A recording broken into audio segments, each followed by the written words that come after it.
सारा क्राइम एक तरफ और ये शूटर वाला मामला एक तरफ। कुछ शूटर्स आपने गिरफ्तार किए थे जिन्होंने आप ही की सपारी ले ली थी। दौरान इंटेरोगेशन हमने उनके मोबाइल वगैरह चेक किया तो मोबाइल में मेरी और शकील भट्ट की तस्वीरें निकल आई। नसूर किस्म के लोग होते हैं ना, वही शूटर बनते हैं जिनको इंसानी जान की कीमत का नहीं पता। इस्लामिक पॉइंट ऑफ व्यू से भी, माशरती पॉइंट ऑफ व्यू से भी पहले इंस्पायर करते हैं कि हम बदमाश हैं। तो जो गली महलों के लड़के होते हैं उनसे इंस्पायर हो जाते हैं, उन्हीं लड़कों को वेपन दे देते हैं। 5-10 हज़ार रुपये दे दिया वक्तन व वक्तन उनको। सिर्फ डॉक्टर शाहिद वाले केस में 1,62,00,000 में उन्होंने सौदा किया था डॉक्टर शाहिद का, वो भी उनको पेमेंट पूरी नहीं मिली थी, 10 लाख मिला था। अस्सलाम वालेकुम नाजरीन, मैं हूं नुमान शेख, आप देख रहे हैं एक्सप्रेस डिजिटल।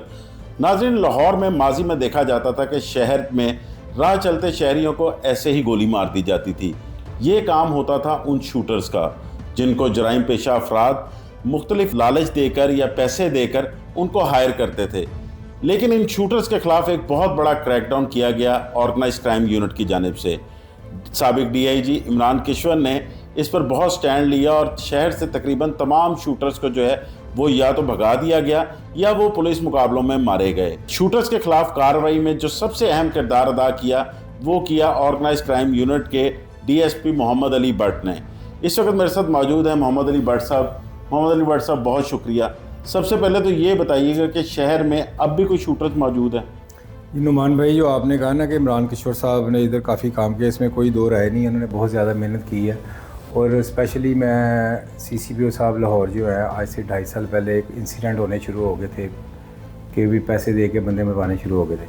CCPO साहब ने हुक्म दिया था कि सारा क्राइम एक तरफ और ये शूटर वाला मामला एक तरफ। अल्हम्दुलिल्लाह अल्लाह ताला ने हमें हिम्मत दी। इमरान किशोर साहब का पीछे हाथ था, CCPO साहब ने हमें पीछे हौसला दिया हुआ था। हमने ये 2.5 साल में तकरीबन 95% शूटर जो है ना उनका कला कमा हो गया लाहौर में। कुछ बैरून मुल्क भाग गए हैं, कुछ मर गए हैं। अब वो हालात नहीं हैं जो पहले वाले थे। अभी इक्का दुक्का केसेस होते हैं, वो ज़ाती दुश्मनी की बिना पे किसी को इस्तेमाल कर लेते हैं। अदरवाइज़ जो पहले था पैसे दे के बंदे मरवाते थे, वो 95% लाहौर में काम अल्हम्दुलिल्लाह 2.5 सालों में की काविश के बाद ख़त्म हो चुका है। अली भाई, ये बताइएगा ये शूटर्स का तरीक़ाकार क्या होता था, ये किस तरह ऑपरेट करते थे?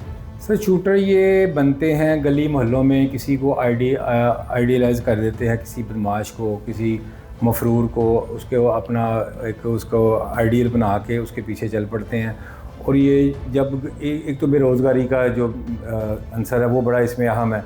ऊपर से ये नशा जो करते हैं, आइस वगैरह पीते हैं। जिसने काम करवाना होता है उसको पहले इंस्पायर करते हैं कि हम बदमाश हैं, हमारे पीछे गाड़ियाँ चलती हैं, ये वो हमारा नाम है। और जो गली महलों के लड़के होते हैं वो उनसे इंस्पायर हो जाते हैं, उन्हीं लड़कों को वेपन दे देते हैं। 5-10 हज़ार रुपये दे दिया वक्तन व वक्तन उनको, फिर उनको आइस के नशे पे लगा देते हैं। आइस का नशा ऐसा कि बंदे की सुई अड़ जाती है। 90% जो शूटर मैंने आज तक जिनसे हमारा सामना हुआ है या इंटेरोगेशन करने का मौका मिला है, वो छोटे छोटे पैसे लेते थे और आइस वगैरह का नशा करते थे और इंस्पायर्ड होते थे उनसे बड़े क्रिमिनल से जो लाहौर में गिने जाते थे, जो कि तकरीबन सारे बाहर के मुल्क भागे हुए। ये ख़ास एक कल्चर है इनका शूटर्स का। ये अच्छा अली भाई, कोई तफ्तीश में सामने आया और किसी शूटर ने किसी को जान से मारने के लिए, ज़ख्मी करने के लिए कितने से कितने तक की अमाउंट ली हो? शूटर 50,000 लाख, 4 लाख, 5 लाख, इससे ज़्यादा हमने कभी नहीं सुना कि शूटर ने ली हो।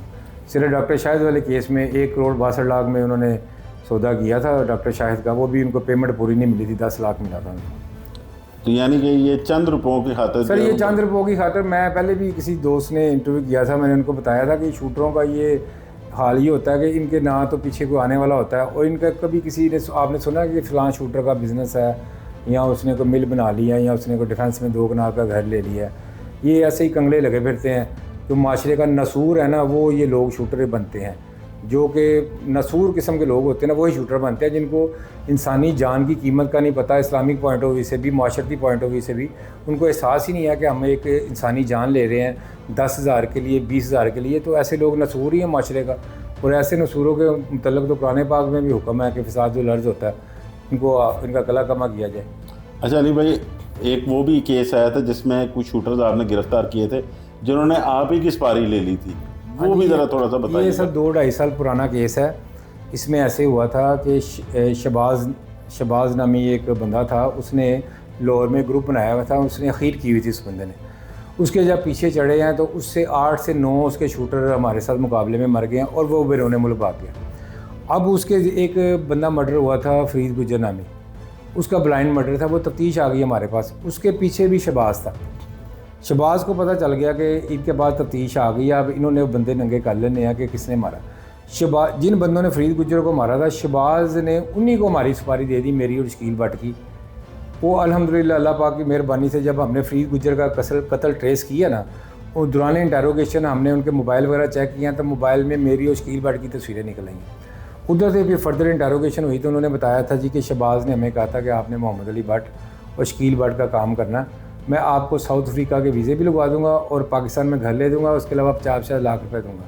क्योंकि शहबाज को ये तकलीफ़ है कि उसकी लाहौर में बदमाशी हमने बिल्कुल ख़त्म कर दी है, उसके शूटर सारे मार दिए हैं। अब ख़ुद बैरून मुल्क बैठ के कोई ना कोई चाल चलता रहता है जो उसकी इंशाल्लाह कामयाब नहीं होने देंगे और ना होगी। वो जो 3 बंदे उसने हायर किए थे हमारे लिए, वो भी मुकाबले में मारे जा चुके हैं हमारे साथ। ये कोई 2 साल हो गए इस केस को। इसके अलावा कोई ख़ास केस हो जो आपको याद हो, बड़ी मेहनत से बड़ी मुश्किल से ट्रेस किया था? सर ये अभी रिसेंटली हमारा मुलाजम शहीद हुआ था, उसमें हमने कोई एक्स्ट्रा ऑर्डिनरी मेहनत की है। उसमें ना वो जो 2 लड़के थे ना, वो किसी किस्म का गैजेट यूज़ नहीं करते थे। जो फसी भट्ट था वो ऑलरेडी 3 साल से इश्तिहारी था जिसने हमारे कांस्टेबल को शहीद किया था।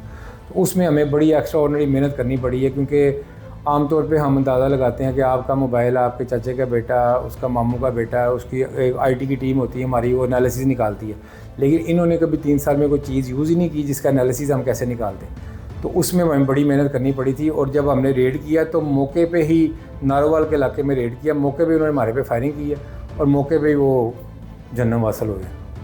अभी अली भाई कोई बैरून मुल्क से बैठ के कोई शूटर्स को ऑपरेट कर रहा हो इधर, या कोई लोगों को भत्ताखोरी का एलिमेंट हो? 2-3 ही बंदे कर रहे हैं, लेकिन उनको ना आगे टीम नहीं मिल रही।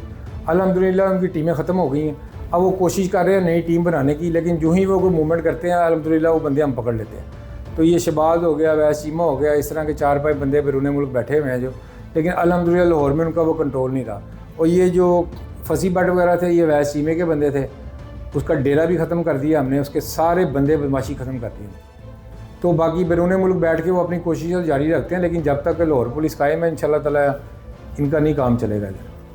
तो ये अब आपको लगता है कि शहर में भत्ताखोरी जो है, जो शूटर्स वगैरह कर रहे थे, वो बिल्कुल ख़त्म हो चुकी है? सर जी अभी पिछले 6 माह में तो शायद एक आध इंसिडेंट हुआ होगा, अदरवाइज़ कोई लाहौर में पहले आपको पता होगा कि दूर शहर में नहीं मची होती थी। शहबाज फायरिंग करा रहा, चीमा फायरिंग करवा रहा, फलाना करा रहा, टमकाना करा रहा है, 10 लाख दे रहे हैं, 20 लाख दे रहे हैं। अल्हम्दुलिल्लाह कोई केस ऐसा नहीं आ रहा, कोई केस ऐसा नहीं आ रहा, वरना तो खीर मची हुई थी, आपको भी पता पहले। अब तो आप लोग भी ढूंढते हैं कोई केस आए तो हम उसको ज़रा मीडिया पर लेकर आए, लेकिन ये इसमें CCPO साहब ने जो स्ट्रिक्ट एक्शन लिए ना भत्ताखोरों के और शूटर के ख़िलाफ़, उन्होंने कहा सारा क्राइम एक तरफ और ये क्राइम एक तरफ, इसलिए अल्लाह पाक ने बड़ा करम किया हुआ अभी तक लाहौर में। बहुत शुक्रिया अली भट्ट साहब आपके वक्त का। जैसे कि नाज़रीन आपने सुना कि शहर को शूटर से किस तरह पाक किया गया है। अगर अब भी किसी के खिलाफ कोई भत्ताखोरी की दरख्वास्त आती है तो फ़ौरन OCU टीम जो है वो हरकत में आती है और उसको ट्रेस करके जो है मंतकी अंजाम तक पहुँचाती है।